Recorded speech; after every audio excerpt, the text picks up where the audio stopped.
Good morning. This is Toby Tompkins. It is Friday, July 22nd. Um, and I had to take a break yesterday. I used to live in Miami. I know North Miami very well.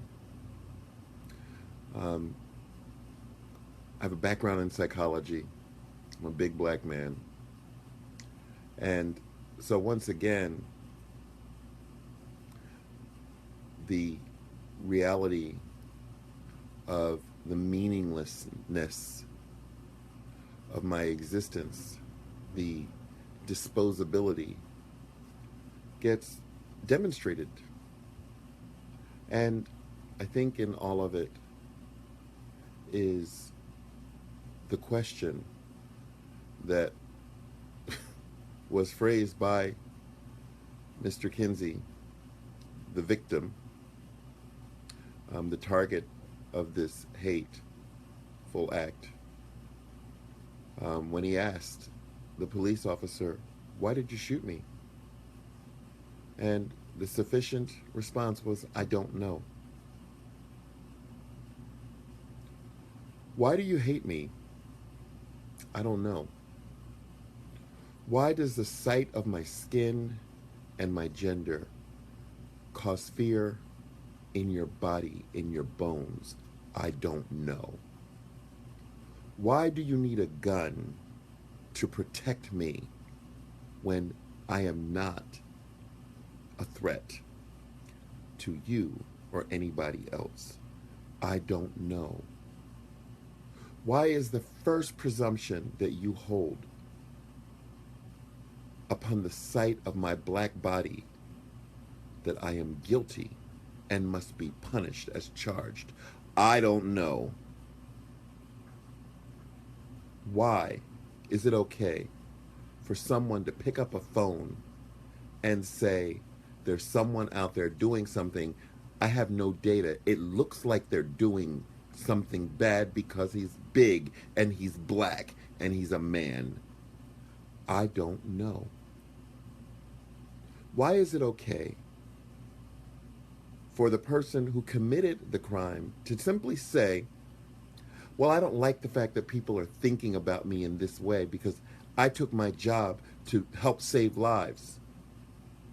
And that is more important than an apology or an admission of error. That the protection of your innocence is more important than the protection of my life. I don't know. Why is all that we ask for is to be fired or to be put on administrative leave or to pay off a potentially dead black life? Why is that sufficient? I don't know. I don't know. I don't know, and I don't care.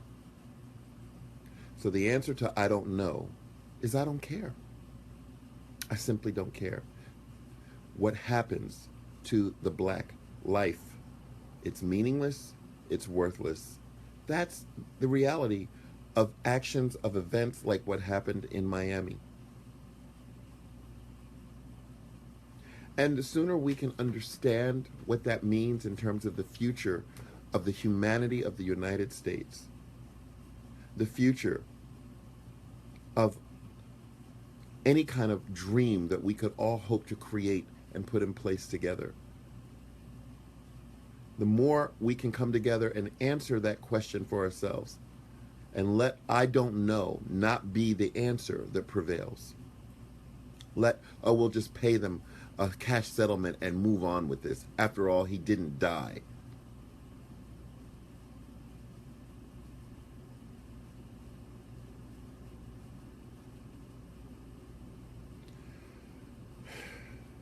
Alrighty.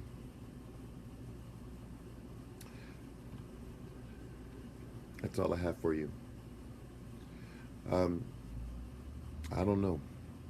I love you guys. And, I think we have a responsibility to know.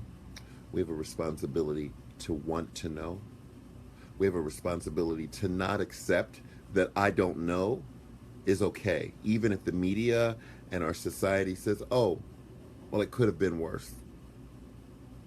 The person who placed the call needs to answer that question. The police officer who pulled the bullet needs to answer that question. The police officers who treated that man like a dead animal in the street needs to answer the question. The sergeant, all of them, the media, they're all gardeners of hate. And it doesn't have to be that way. We can turn what is going on in this country around. But it takes more than going and being upset. It takes more than what we're doing right now. It takes putting our guns down and not having one other thing happen before we get to a place of love, of decency, of dignity, and of respect, of challenging our assumptions, of challenging and removing our fears, of stopping the microaggressions that happen every day in our society, and of understanding that until you start putting people who are properly of mind and heart to work across communities rather than fear and the protection of their own guilt, then these words of I took an oath to serve and to protect mean absolutely nothing. And protesting and screaming and hollering and the pain and the hurt and the marches, nice, but no winning ticket. Love you. Take care.